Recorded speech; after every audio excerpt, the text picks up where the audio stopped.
ہجری 632 عیسوی آپ کو سر درد عصر کے بعد شروع ہوا۔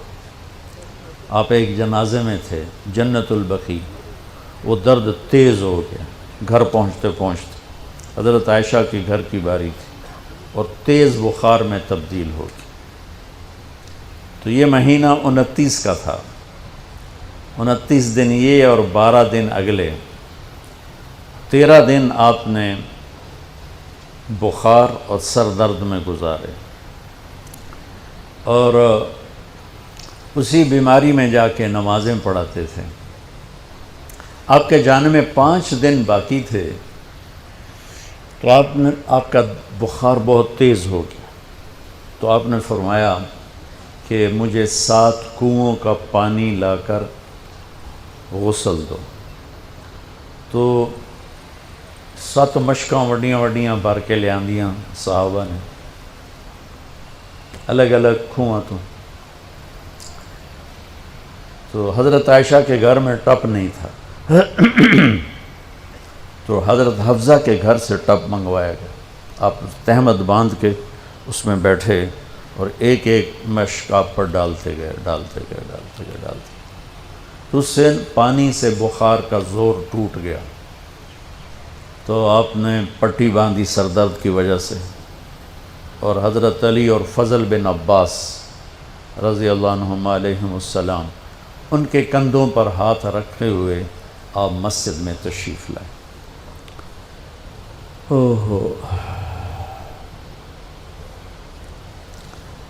اور مسجد بھری ہوئی تھی۔ آپ نے ایک چھوٹا سا بیان دیا، وہ آپ کو سنانا چاہتا ہوں۔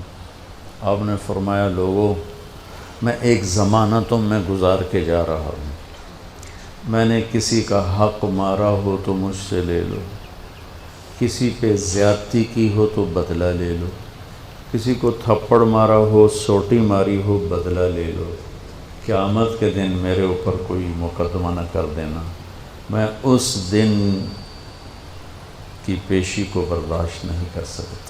جن کے طفیل لوگوں کی پیشیاں معاف ہو جائیں گی، جن کے طفیل حساب شروع ہوگا، جن کی طفیل کروڑوں اربوں گناہگار ان کو معافی ملے گی، وہ امت کو کیا پیغام دے کے جا رہے ہیں کہ جب میرے ذمے کوئی ہے تو ہون لے لو، اتھے نہ منگیا جی۔ آپ نے اس کو اتنا دہرایا کہ صحابہ رونے لگے۔ تو آپ نے اتر کے ظہر کی نماز پڑھائی، پھر ممبر پہ آ گئے، پھر اسی بات کو دہرایا، میں نے کسی کا حق مارا ہو، کسی کو تھپڑ مارا ہو، کسی کو سوٹی ماری ہو، کسی پر زیادتی کی ہو، یہ میری جان بھی حاضر ہے، میرا مال بھی حاضر ہے، یہیں فیصلہ کرو میرے ساتھ، آگے نہ اٹھانا۔ ایک آدمی کھڑے ہو گئے، یا رسول اللہ، آپ نے میرے 3 روپے دینے۔ آپ نے فرمایا، ضرور دینے ہوں گے پر مجھے یاد نہیں، ذرا یاد تو کراؤ۔ کہ یا رسول اللہ، آپ کے پاس سائل آیا تھا تو آپ کبھی سائل کو لوٹاتے نہیں تھے کہ نہیں بھی میرے کو ہے کوئی نہیں، یہاں تک کہتے تھے وہ فلاں دکاندار سے جا کے ادھار لے لے، جب میرے پاس آئیں گے میں تیرا ادھار چکا دوں، خالی نہیں بھیجتے تھے۔ تو کہنے لگے، یا رسول اللہ، سائل آیا تھا، آپ کے پاس تھے نہیں، آپ نے مجھ سے پوچھا تیرے پاس کچھ ہیں؟ تو میرے پاس 3 درہم تھے، تو آپ نے کہا اس کو دے دے، میں تمہیں دے دوں گا۔ ہم نے کہا ہاں، یاد آ گیا۔ تو پھر آپ کے گھر میں تو ایک چھٹانک تیل نہیں تھا کہ ڈیبا بال جاوے، تو آپ نے فرمایا اپنے چچا زاد فضل بن عباس، فضل تو میرا یہ قرضہ ذمہ لیتا ہے؟ کہا جی۔ تو ایک عجیب بات بتاؤں، آپ مقروض کا جنازہ نہیں پڑھاتے تھے، جس کے سر پہ قرضہ ہوتا تھا اس کا جنازہ نہیں پڑھاتے تھے، ساری زندگی خود قرضہ لیا۔ لیکن قرض لینے دینے میں انسان سے جو پھر بے اصولیاں ہوتی ہیں، اس میں جو نفرتیں پیدا ہوتی ہیں، اب دیکھتے نہیں ہو یہ فیصل آباد کے بازاروں میں روزانہ تاجر کیسے گریبان پکڑ کے ماں بہن کی گالیاں دے رہے ہوتے۔ میں ان تاجروں سے کہتا ہوں، یا ادھار دینا بند کرو یا گالیاں دینا بند کرو، کیوں کسی کی بیٹی کی عزت کو اچھالتے ہو؟ 1,00,000 2 لاکھ کے پیچھے نہ کسی کی ماں چھوڑتے ہو نہ بہن چھوڑتے ہو۔ بھائی وہ حقوق کا معاملہ بہت سخت، بہت سخت۔ تو میرے نبی جیسی پاک ہستی حقوق کے بارے میں کہہ رہے ہیں، بھائی جو کوئی بدلہ لینا جائے اتھے ہی لے لو۔ تو صحابہ حاضر خدمت ہوئے، یا رسول اللہ لگتا ہے جانے کا وقت قریب ہے، تو آپ رونے لگے۔ آپ نے کہا میں تمہیں اللہ کے سپرد کرتا ہوں، اللہ تمہارا ساتھی اور حامی اور ناصر ہو۔ جمعرات کا دن عشاء کی نماز آپ پڑھانے کے لیے اٹھے اور غش آیا اور دوبارہ لیٹ گئے۔ تو پھر تھوڑی دیر کے بعد آپ کو دوبارہ ہوش آیا تو آپ نے فرمایا عشاء کی نماز ہو گئی ہے؟ کہا جی نہیں، آپ کا انتظار ہے۔ تو آپ اٹھنے لگے، پھر اٹھ نہیں سکے، پھر لیٹ گئے۔ پھر تیسری دفعہ آپ اٹھے، عشاء کی نماز ہو گئی، کہا جی آپ کا انتظار ہے۔ تو آپ پھر اٹھنا چاہا، نہیں اٹھ سکے، تو آپ نے فرمایا ابو بکر سے کہو عشاء کی نماز پڑھائے۔ تو ابو بکر ذرا پیچھے کھڑے تھے، عمر آگے کھڑے تھے۔ تو لوگوں نے کہا نماز ہی پڑھاونی، کوئی پڑھا دے۔ تو انہوں نے عمر کو آگے کر دیا، وہ پہلی صف میں کھڑے تھے۔ جب حضرت عمر نے اللہ اکبر کی تو آپ نے اندر میں آواز سنی تو زور سے فرمایا کہ عمر کو پیچھے کرو، ابو بکر کو آگے کرو، میرے رب کا فرمان ہے میرے مصلی پر صرف ابو بکر کھڑا ہو سکتا۔ تو عمر کو پیچھے کیا گیا اور ابو بکر کو آگے کیا گیا۔ تو جمعرات کی ایک نماز عشاء، اور جمعے کی 5، ہفتے کی 5، اتوار کی 5، 15، فجر کی 1۔ تو جمعرات اور پیر کی 1 اور یہ 15، 17 نمازیں آپ نے پڑھائیں اللہ کے نبی کی موجودگی میں۔ تو ہفتے کا دن تھا تو جبریل آئے، یا رسول اللہ مجھے اللہ نے آپ کی خدمت میں بھیجا ہے کہ میں آپ کا حال پوچھ کے ہوں، آپ کا کیا حال؟ تو آپ نے کہا جبریل بڑی تکلیف ہے۔ اتوار کو پھر اللہ کے نبی کی خدمت میں جبریل ہے، یا رسول اللہ مجھے اللہ نے بھیجا ہے میں پوچھ کے ہوں کہ آپ کا کیا حال ہے؟ آپ نے کہا جبریل بڑی تکلیف ہے۔ پیر کے دن، ہفتے کے دن آپ ظہر کی نماز کے لیے حضرت علی اور فضل بن عباس کے کندھوں پہ ہاتھ رکھ کر آپ مسجد میں انٹر ہوئے۔ ابو بکر نماز پڑھا رہے تھے، تو آپ نے یہاں سے محسوس کیا کہ اللہ کے نبی انٹر ہو رہے ہیں، تو وہ پیچھے ہٹنے لگے۔ تو آپ نے ایسے ہاتھ کا اشارہ کر کے روکا اور ان کی لیفٹ سائڈ بیٹھ کر آپ نے 4 رکعت نماز ظہر عصر ادا فرمائی۔ یہ آپ کی آخری ملاقات تھی اپنی امت کے ساتھ۔ اس کے بعد آپ اللہ کی خدمت کے پاس حاضر ہو گئے۔ پیر کی صبح ہو آپ نے تھوڑا سا دروازہ کھول کے امت کو نماز پڑھتے دیکھا۔ تو جب دروازہ کھولنے کی آواز آئی تو حضرت انس فرماتے ہیں کہ سارے نمازی ایسے بھولے کہ جیسے نماز میں ہم ہیں ہی نہیں، اور سارے اللہ کے نبی کو یوں دیکھنے لگے، ایسے کسی کو یاد ہی نہیں رہے کہ ہم نماز پڑھ رہے ہیں، سب یوں دیکھ رہے ہیں۔ جب آپ نے دیکھا یہ تو نماز میں ہی میری طرف متوجہ ہو گئے اور نماز میں کمی آ رہی، تو آپ نے پھر پردہ گرا دیا۔ یہ آپ کا اور امت کا آخری دیدار تھا۔ تو اشراق کے بعد آپ نے یہ 7 جون سخت گرمی تھی اور 12 ربیع الاول 632 عیسوی اور 11 ہجری، تو آپ نے اپنی ساری بیگمات کو بلایا۔ حضرت عائشہ فرماتی ہیں میں نصیب والی ہوں کہ مات فی سحری و نحری، اللہ کے آخری نبی میری ٹھوڑی اور سینے کے درمیان اللہ کی بارگاہ میں پیش ہوئے۔ یہ کیفیت تھی میرے نبی کی۔ یہ اس طرح آپ نے اپنی بیگم کے سینے پر سر رکھا ہوا تھا اور اس طرح نیم دراز تھے آپ، اس طرح۔ تو آپ نے اپنی ساری بیویوں کو بلایا اور ان سے ملاقات کی، کچھ نہیں بتایا کہ میں جا رہا ہوں۔ اس کے بعد آپ نے بیٹی فاطمہ کو بلایا اور ان سے فرمایا کہ بیٹی میں جا رہا ہوں۔ تو وہ رونے لگیں۔ تو ہم نے کہا رو نہیں، سب سے پہلے تو ہی آئے گی مجھے ملنے۔ 6 مہینے بعد بیٹی کا بھی انتقال ہو گیا۔ پھر آپ نے مولا علی کو بلایا، ان کا سر اپنی گود میں رکھا اور ان کی کمر پہ ہاتھ پھیرتے رہے اور دعا دیتے رہے، دعا۔ یہ سب کچھ بڑے سکون کے ساتھ ہو۔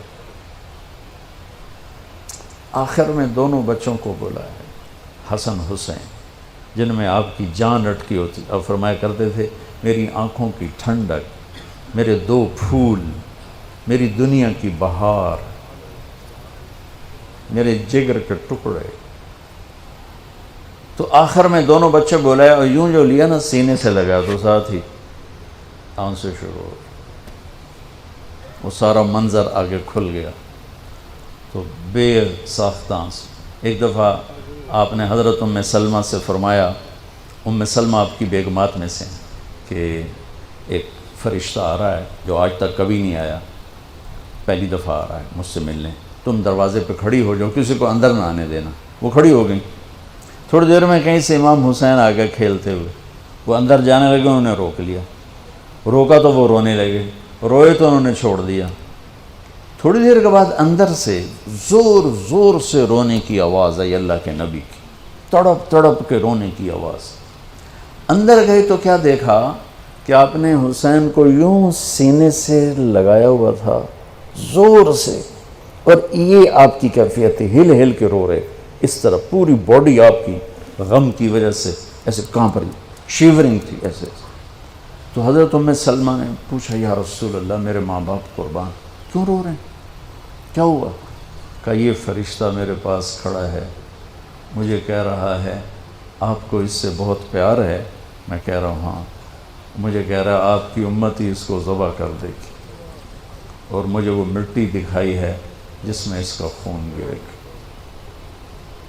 تو وہ ان دونوں کو گلے سے جو لگایا نا تو بے ساختہ آنسو، پھر ان کو بھی رخصت فرما دی. بس ان کے جانے کے تھوڑی دیر بعد جبریل آ کے کھڑے ہو گئے. آپ نے فرمایا کیا بات؟ کہنے لگے جی باہر ملک الموت کھڑا ہے، اندر آنے کی اجازت چاہتا. آپ نے کہا آ جائے. اس نے اندر آ کر کہا السلام علیکہ یا رسول اللہ. پھر کہنے لگا یا رسول اللہ آپ پہلی ہستی ہیں جنہیں میں سلام کر رہا ہوں، میں نے کبھی کسی کو سلام نہیں کیا. پھر کہنے لگا یا رسول اللہ آپ پہلی ہستی ہیں جن کے بارے میں اللہ نے فرمایا پوچھ کے اندر جائیں، ایویں نہ وڑ جائیں، اجازت ملے تو جانا ورنہ واپس آ جانا. یا رسول اللہ آپ پہلی ہستی ہیں اللہ نے فرمایا آنا چاہیں تو لے آنا. ہو کیا دربار ہے، کیا مقام ہے. موت بھی اجازت منگتی پہ، اور رہنا چاہیں تو چھوڑ کے آ جانا. عیش معاشیت میرے محبوب آپ جتنا زندہ رہنا چاہتے ہیں آپ کو اجازت ہے. توڑے واسطے 63 سال کی کوئی قید کوئی نہیں، توڑی اپنی مرضی. تو آپ نے پوچھا اگر میں تمہیں اجازت دے دوں تو میری جان بھی نکالو گی؟ کہ جی رسول یہ تو اللہ کا امر ہے، میری کیڑی اوقات. تو آپ نے جبریل کو دیکھا. اب ذرا میری آنکھوں کو دیکھو. تو آپ نے یوں کیا. یہ بھی سوال ہوتا کی صلاح ہے، تو بجائے منہ کے آدمی نہیں پوچھتا ہے، یہاں سے سوال کرتا. آنکھیں بھی بہت کچھ کہہ دیتی ہیں، بہت کچھ سنا دیتی ہیں. تو آپ نے یوں کیا. تو وہ سمجھ گئے کہ اللہ کے نبی کہہ رہے ہیں تیری کی صلاح ہے. تو انہوں نے عرض کہ ان ربک الیک لمشتاق. یا رسول اللہ آپ کی ملاقات کے شوق میں بیٹھے، بڑے شوق میں ہیں اللہ آپ کی ملاقات. بھائیو مانگا کرو یا اللہ وہ موت دے کہ تو ہماری ملاقات کے شوق میں ہو، ہمیں مردود نہ کر دے بلکہ ہمارے لیے اپنی رضا کے دروازے کھول دے. اب سنو ایک بات. آپ نے فرمایا جبریل واپس جاؤ، اللہ سے پوچھ کے آؤ میرے بعد میری امت کے ساتھ کیا کر. حسن حسین کو دیکھ لیا ہے کیا ہونے والا ہے، ان کے لیے کچھ بھی نہیں مانگا، ان کو قربانی بنا دیا، اپنی اولاد کو قربانی بنا دیا، ان کو ذبح ہونے کے لیے چھوڑ دیا.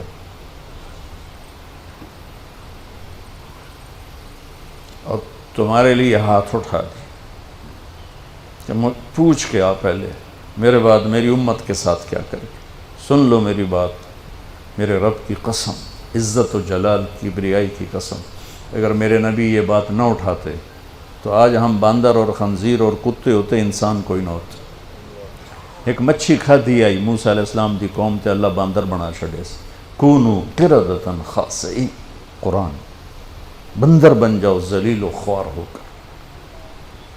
وہ پابندی کیا تھی؟ ہفتے نو مچھی نہ کھاؤ، سود کے کاروبار کرنا، سودی قرضے دینا، ماں باپ کی نافرمانی کرنا، شراب کے اڈے چلانا، زنا کے اڈے چلانا، جھوٹے مقدمے کرانا، جھوٹی گواہیاں دینا، ناجائز قتل کرنا، یہ وہ گناہ ہے کہ ہم کب کے کتے بلے بن چکے ہوتے۔ یہ تو اس کملی والے کو دعا دو جو اولاد کو چھوڑ دیا تقدیر پر اور تمہارے لیے جولی پھیلا دی۔ کیا کرو گے میری امت کے ساتھ؟ جبریل واپس آئے، پیغام لائے، یا رسول اللہ، اللہ فرما رہے ہیں ہم آپ کی امت کو تنہا نہیں چھوڑیں گے۔ آپ نے کہا الآن قرۃ عینی، واہ یا رسول اللہ، قربان جائے۔ آپ نے کہا اب میری آنکھیں ٹھنڈی ہیں۔ اللہم الرفیق الاعلی، یا اللہ ہوں بلا، میں آمن تیار۔ وہ جو چند لمحے تھے اس میں پھر آپ نے امت کو ہی وصیت فرمائی، الصلاۃ، میری امت نماز نہ چھوڑنا۔ 90% لوگ نماز چھوڑ گئے۔ وما ملکت ایمانکم، اپنے نوکر، ملازم، غریب، ان پہ ترس کھانا، فرعون نہ بننا۔ حقوق اللہ، حقوق العباد۔ حقوق اللہ میں نماز سب سے اعلیٰ، حقوق العباد میں غریب سب سے اعلیٰ، تو ان کو سمیٹ کر پورا دین بتا دیا۔ الصلاۃ، میری امت نماز نہ چھوڑنی۔ وما ملکت ایمانکم، اپنے نوکر چاکر، نوکرانیاں، غریب لوگ، ان پہ رحم کرنا۔ انہی دو باتوں کو آپ دہرا رہے تھے۔ پھر آواز کمزور ہوئی تو کہا الصلاۃ، الصلاۃ، الصلاۃ، نماز، نماز۔ پھر آخری لفظ سے اللہم الرفیق الاعلی، مولا تیرا ساتھ چاہتا، اور اللہ کا امر پورا